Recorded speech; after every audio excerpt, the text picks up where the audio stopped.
Olá pessoal, tudo bem? Bom, eu criei esse projeto aqui para a gente falar especificamente sobre questão de cadastro, autenticação de usuário, permissão de acesso, tá?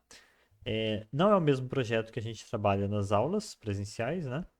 É um projeto limpo aqui, eu vou mostrar para vocês o que ele possui, tá? Mas ele segue a mesma linha, tudo bem? Então, vamos lá. Eu criei um projeto onde eu instalei o Prisma e o Express. Neste projeto, eu já configurei o nosso model usuário, tá? Veja que a gente só tem usuário, não tem mais nada, como eu disse. É um projeto praticamente em branco, tá? Só para explicar a autenticação, né? Então, vou fazer aí umas 3 ou 4 videoaulas em cima desse projetinho. E aí, esses conceitos, né? Claro, vocês não precisam copiar esse projeto aqui, né? Esses conceitos vocês vão estar aplicando no projeto prático, tá? Que está sendo desenvolvido em sala de aula. Então, tenho esse model, já fiz a migração, portanto, já tenho um banco de dados, né? Esse meu model está vazio, não tem nenhum usuário cadastrado até o momento. Eu tenho aqui meu index, tá? Onde eu criei aqui um servidor Express. É, Tenho aqui já a rota configurada para as operações que a gente vai fazer em cima de barra usuário, né? Que vai ser redirecionado para usuário routes. E aqui é onde a gente fala, né, que é para o servidor iniciar. Usuário routes, né, como vocês podem ver, a gente só tem aqui uma importação do usuário controller, mas a gente não tem nenhuma subrota definida ainda, beleza? Então, o que a gente vai fazer agora? A gente vai criar uma subrota para a gente conseguir fazer cadastro de usuário. Tá? Eu já tenho aqui um usuário controller, né? Novamente, é só o corpo aqui do nosso controller, porque é, ele ainda não possui nenhuma função, né? Então, esse daqui, inclusive, eu vou remover daqui porque vocês ainda, né, não necessariamente vão ter essa linha de código, ainda não vão conhecer, né? Path aqui também a gente não está utilizando, então vou deixar só o básico do básico aqui, tá? Então, vamos lá. A gente quer fazer um cadastro de usuário, né? Quais serão as etapas? É, Bom, eu já tenho aqui na minha rota direcionando aqui para usuários, então vamos criar aqui uma rota para cadastro. Então, vamos lá. Router.post, né? E aí, quando a gente receber uma requisição em barra usuários, barra cadastro, né? Eu vou querer redirecionar isso para usuário controller. E aí vamos criar dentro do usuário controller a função cadastrar, tá? Então, vamos lá. No momento a gente ainda não tem isso, mas já podemos criar. Então aqui dentro, né? Static, ah, cadastrar, vai receber um hack res. E aí, a gente já pode começar a preparar essa função para receber, né, um JSON, né, dentro do hack.bar e a gente fazer o cadastro do usuário com base nesses dados. Então, const nome, e-mail, deixa eu dar um zoom aqui, né? Facilitar para vocês. E-mail e senha, né? A gente vai extrair isso do hack.bari, tá? É, Beleza. A gente já viu isso, né? Mas só para recapitular, né? Por que que eu já estou prevendo esses dados? Né? Estou prevendo porque a gente entende que vai uma requisição para cadastrar um usuário, a gente vai exigir, isso aqui vai ser requisito, né? Que esses dados sejam informados lá no JSON, tá? Então, aqui no Thunder Client, eu já criei aqui uma coleção para as videoaulas, né? E só para vocês verem qual que é a ideia aqui, né? Deixa eu adicionar a requisição que a gente vai estar usando para testar a função que a gente está criando. Então, ó, vou criar aqui uma requisição, CAD usuário, tá? E como sempre eu reforço, né? É, Deixa eu renomear aqui. Como sempre eu reforço, essas requisições que a gente faz no Thunder Client, a gente está simulando uma outra aplicação externa fazendo uma requisição para a aplicação que a gente está desenvolvendo aqui, tá? Então, é uma simulação exata de como uma outra aplicação vai acessar a nossa aplicação, tá? Então, para uma outra aplicação conseguir efetuar esse cadastro de usuário, tá? Ela vai ter que executar uma requisição HTTP do tipo POST, né? No endereço que a gente tem ali a nossa aplicação funcionando, né? No meu caso aqui, localhost 8000, né? Aí a rota que a gente criou aqui, né? É barra usuários, barra cadastro, beleza? E aí, para efetuar um cadastro, vai ser obrigatório, né, que essa requisição tenha aqui no seu corpo, né, um JSON contendo os dados que são exigidos, tá? Pessoal, mas que aplicação é essa que vai estar fazendo esse acesso, né? Por que uma outra aplicação estaria tentando cadastrar um usuário na nossa aplicação? Pensa assim, essa outra aplicação não é necessariamente tipo uma outra aplicação de uma outra empresa. Pode ser muito bem o nosso front-end, tá? Lembra, a gente está migrando agora para aquele modelo, aqui na nossa disciplina, né, para aquele modelo que separa o que seria uma mesma aplicação, a gente separa em duas, né? Uma que é o back-end e outra que é o front-end, e isso, né, a gente vai trabalhar de forma independente como duas aplicações separadas que se comunicam por meio de requisições, tá? Mas esse front-end, né, não necessariamente vai ser uma aplicação de uma outra empresa, né? Via de regra, seria da mesma organização ali. A ideia é separar realmente ah, né, a nossa aplicação em deixar ela mais modularizada, tudo bem? Então, vamos lá. É obrigatório passar um nome, né, que é uma informação que o nosso usuário tem. Então, vou colocar aqui, ó, João. É obrigatório colocar um e-mail, né? Vamos colocar aqui joão@mail.com e vamos colocar uma senha, tá? E aí vamos imaginar aqui que o João, ele usa uma senha muito simples, né? Beleza? Tá, então, quando essa requisição for enviada, né, o nosso, considerando essa rota aqui, né, quem vai acabar recebendo essa requisição para processar vai ser a nossa função cadastrar, tá? Graças às configurações que a gente fez aqui na parte das rotas. Então, esses dados chegaram lá e agora a gente precisa extraí-los, né? Foi isso que eu fiz aqui. Extraído esses dados, eu posso tentar cadastrar no meu banco, tá? Então, como que a gente faz isso? Né? A gente cria aqui um const usuário que vai ser para receber o resultado do cadastro, né? Await client ponto usuário, tá? Por que client aqui, pessoal? Porque nesse nosso exemplo eu estou chamando aqui a minha instância do Prisma de client, tá? Mas dependendo pode ser chamado de Prisma, de client ou do que você quiser, tá? O importante é seguir o que você definiu aqui. Então, client.usuário, que é o nome do model que eu vou estar cadastrando, né? .create, abro aqui um objeto, coloco aqui data, né, que são os dados, abro outro objeto, e aqui eu vou passar essas informações, tá? Então, nome, e-mail, opa, deixa eu dar um enter aqui, né? E-mail e senha, beleza? Vamos lá. Como eu coloquei um await aqui, eu preciso, né, eu sou obrigado a colocar um async aqui, beleza? Então isso, pessoal, já assegura que o nosso usuário vai ser cadastrado, tá?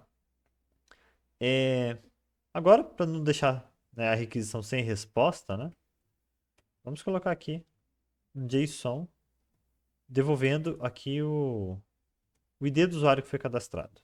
Então, vamos lá. Usuário.id. Beleza? Será que já funciona? Vamos colocar o servidor para funcionar, tá? npm start. Opa. Ah, tá. Eu criei a aplicação aqui em branco e esqueci de colocar o nosso script de execução, tá? Então, start. Node index traço watch, né? Essa configuração que a gente está usando agora, né? Eu não lembro se esse traço WAT pode ser aqui ou ele é aqui. Eu acho que é aqui no meio, na verdade. Então, vamos lá. É, Novamente. Opa, obtive um erro. Vamos conferir. Tá. Ele não encontrou o Prisma Client Default, né? Deixa eu conferir o que aconteceu. Ah, arroba Prisma Client. Ah, só um instante. Vamos lá, prosseguindo. O erro aconteceu, pessoal, porque o Prisma acabou de sofrer uma atualização nessa versão que eu baixei hoje. E aí mudou a pasta que ele salva o client, né? Então não é mais dentro do Node Modules como costumava acontecer. Agora ele está guardando dentro da pasta generated por padrão, tá? Aí eu só tive que mudar aqui a forma que eu faço a importação do Prisma, beleza? Então se você tem um Prisma rodando, um Prisma que você baixou anteriormente, né? Então você não vai precisar fazer nada. Agora, se você criar um projeto novo agora e baixar o Prisma, a forma de fazer a importação dele aqui em cada lugar vai mudar, né? Você vai ter que colocar aqui o caminho envolvendo a pasta generated, beleza? Então, prosseguindo, é, eu já, né, para testar e conferir se estava tudo certo antes de retomar a gravação, eu já fiz aqui uma submissão, tá? Então, eu só cliquei em send aqui para ver se a aplicação ia funcionar, não ia dar nenhum erro, tá? E aí, meu usuário foi cadastrado, beleza? Então vamos conferir no Prisma Studio, tá? npx Prisma Studio. Vamos lá. Abriu aqui para mim o Prisma Studio. E tem aqui model usuário, né? Deixa eu ver se consigo, né, mexer aqui. Tá. Então tem aqui ID, né, que foi gerado automaticamente, nome, e-mail e senha, tá? Pessoal, qual que é o problema aqui? A senha do usuário está salva de forma aberta no banco de dados, tá? Mesmo que o nosso banco de dados seja considerado seguro, né? Assim, o que acontece? Existem dois problemas aqui. Uma hora pode acontecer desse nosso banco de dados ser hackeado, as informações aqui vazarem, tá?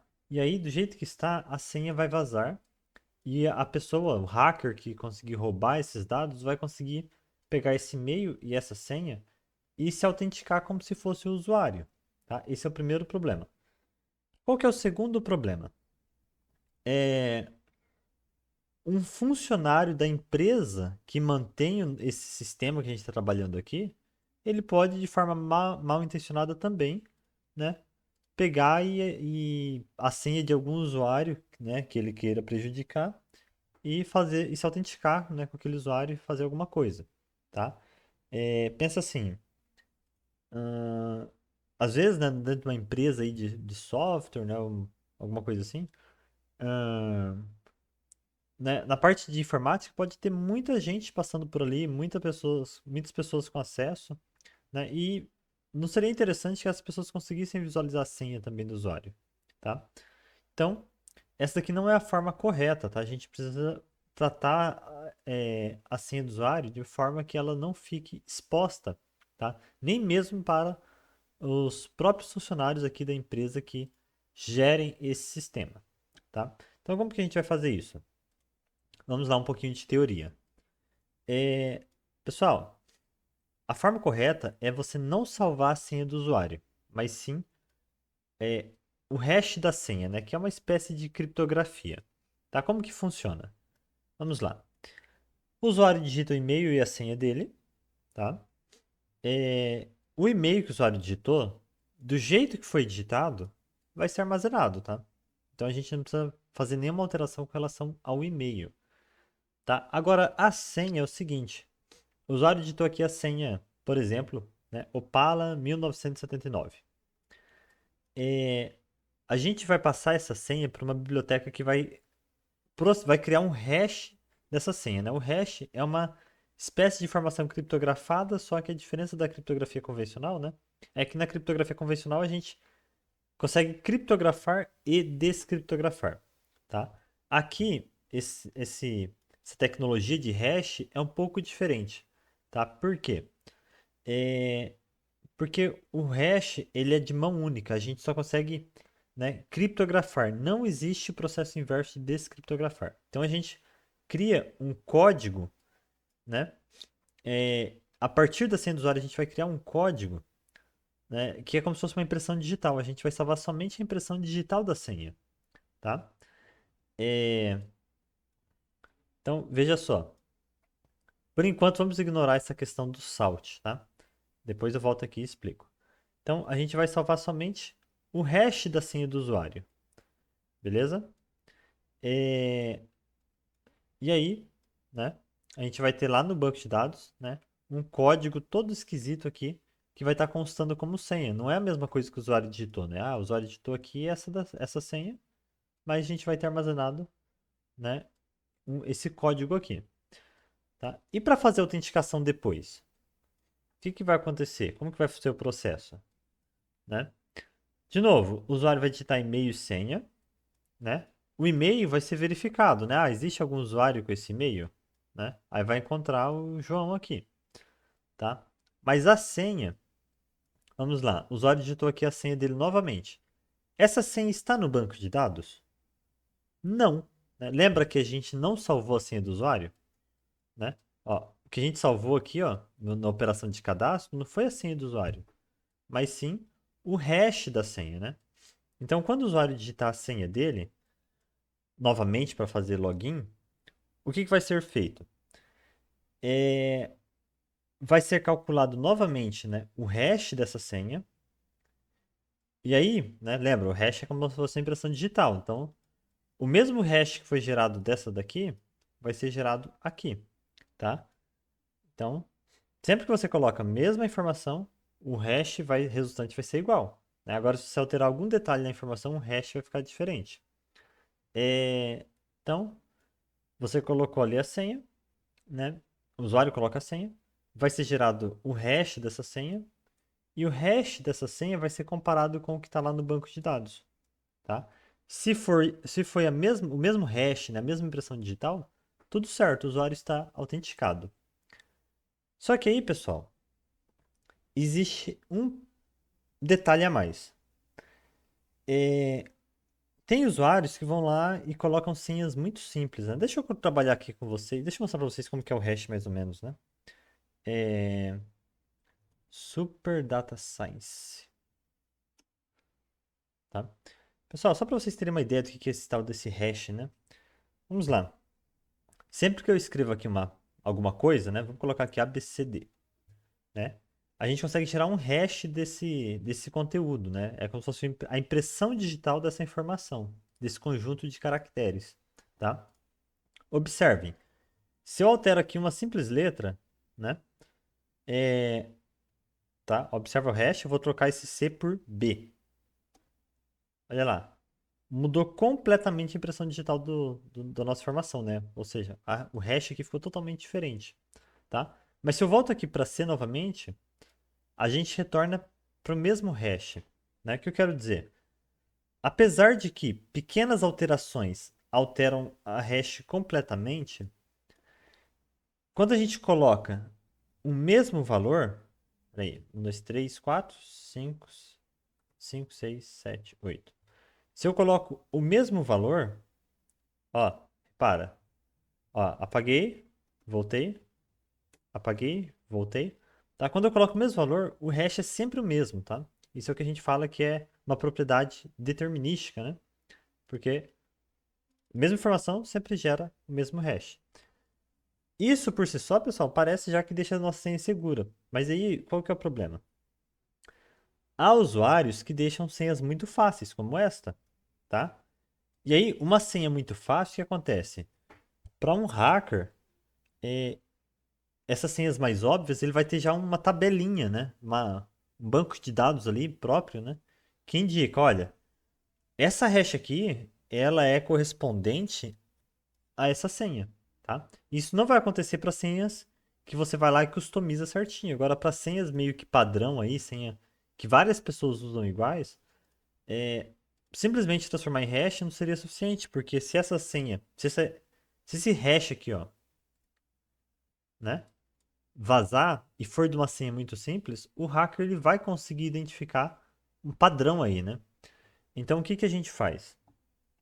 A gente faz um processo que é salt, né? Salgar, né? A gente está temperando a senha do usuário.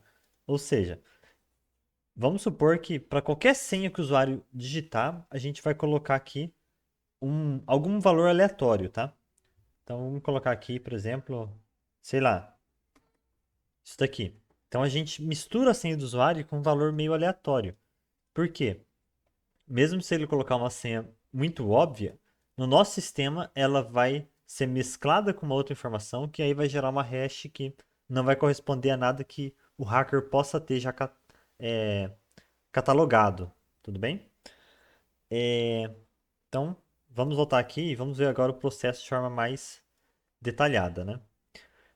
Então, de novo, operação de cadastro. O usuário coloca a senha dele.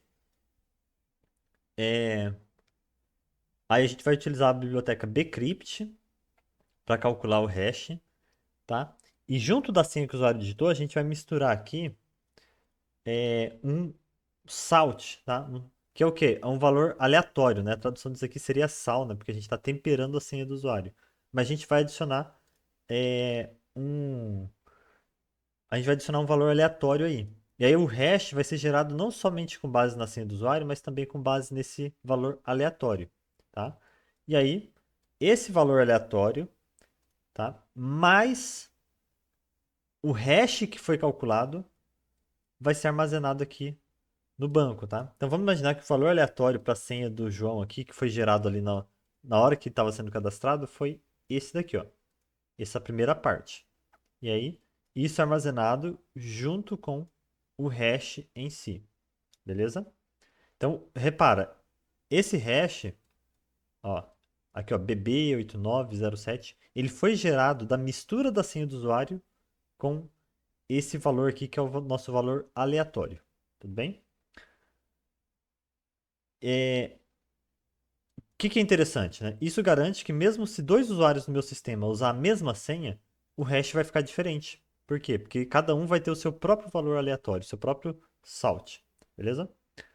É, Aí no processo de login, né, novamente, o e-mail vai ser verificado normal. Agora, a senha do usuário, quando ele digitar a senha dele, né?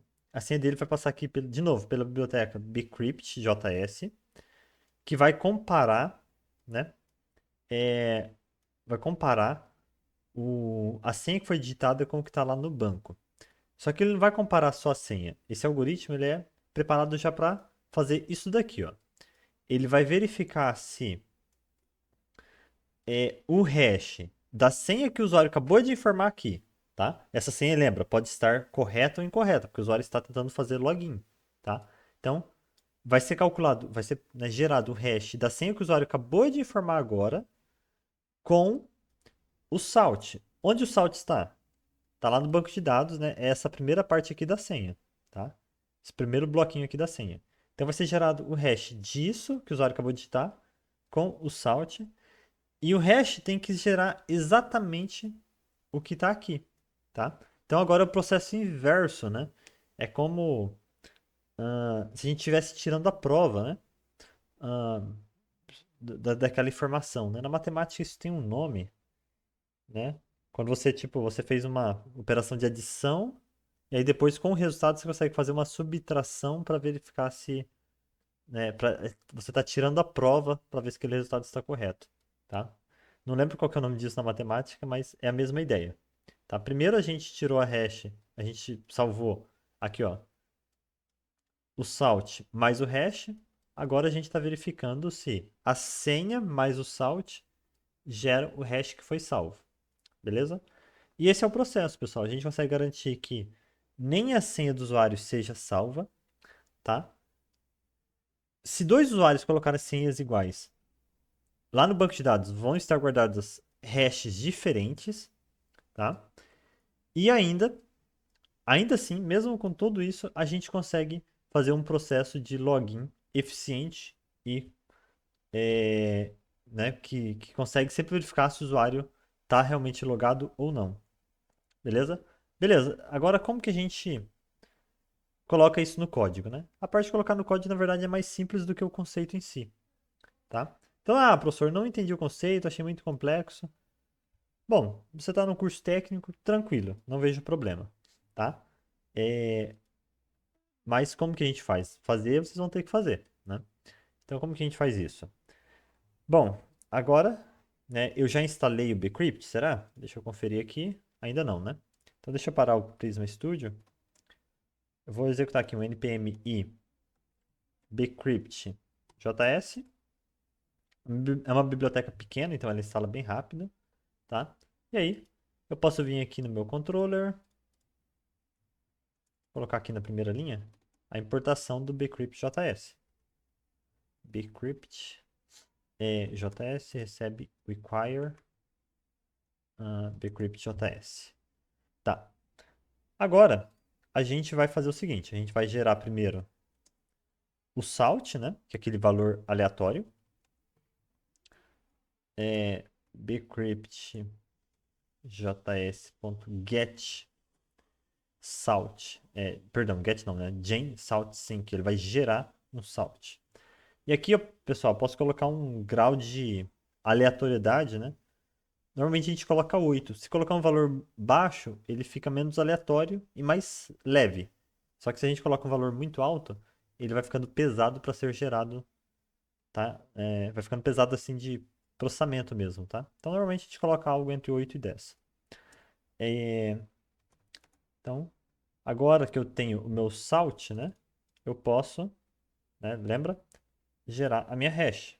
Então, hash senha recebe bcryptjs.hashsync, tá? E o hash vai ser gerado da senha que o usuário informou com o salt que a gente acabou de gerar, tá? Repara, cada vez que um usuário for ser cadastrado aqui,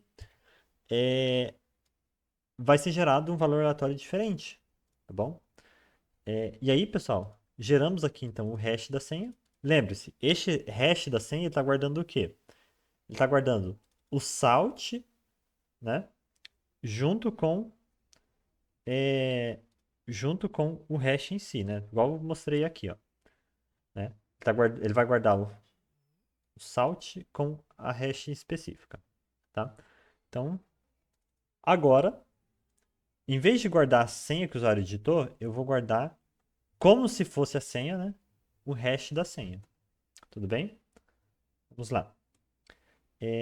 Só isso, né? Então a gente pode voltar aqui para o Thunder Client e vamos cadastrar um usuário. Agora eu tenho que alterar aqui o nome, né? Porque o nosso e-mail é único. Eu não posso cadastrar duas vezes no mesmo e-mail, né? Vamos trocar aqui para José. José. Tá? O ideal, pessoal, é que o usuário utilize uma senha mais adequada, né? Mas vamos colocar aqui que ele usou essa senha aqui mesmo, tá? De 1 a 8. Tá. Minha aplicação está rodando, né? Então, send, foi cadastrado um segundo usuário. Para agilizar aqui, pessoal, vou cadastrar mais um. Vamos colocar aqui Maria. Maria. E eu vou deixar a mesma senha, tá? Vamos supor que esses dois usaram a mesma senha. Na verdade, os três usuários, né? O José também utilizou essa senha. Só que antes a gente não estava mexendo com hash ainda, né? Então, vamos lá. Maria. Cadastrei. Tenho três usuários no meu banco de dados. Vou executar aqui um npx Prisma Studio para ver o banco, né? E vamos lá. Deixa eu esconder aqui. Arrumar mais espaço, né? Pra gente ver o que foi salvo aqui. Beleza? Então, olha só. O João não conta, né? Porque a gente não estava produzindo o hash da senha. A gente estava salvando a senha em si. Então, inclusive esse registro, eu vou apagar ele porque depois que a gente programar a autenticação, aquela senha do jeito que está não vai funcionar mais, tá? E agora veja, o que está sendo salvo não é a senha que o usuário digitou, tá? Mas sim uma espécie de criptografia, né? E observe, mesmo que os dois usuários usaram a mesma senha, né? Aqui no banco de dados está aparecendo diferente. Então, se esses dados aqui vazarem, né? O hacker não vai conseguir pegar essa senha e se autenticar no sistema, tá? O máximo que o hacker vai conseguir é ter acesso aos dados, mas ele não vai conseguir se autenticar. Tudo bem? Então, pessoal, isso daqui é o básico do que é feito hoje para é, armazenamento de senha de usuário, tá? Então, estou mostrando para vocês assim, como que é o cadastro e daqui a pouco, na próxima videoaula, a gente vai trabalhar a autenticação, tá? Mas daqui são passos básicos que são feitos hoje em dia para gerir senhas de usuário. Tudo bem? Então, é isso aqui. Bem simples, né? Mais simples do que o conceito em si, tá? Então, até a próxima videoaula.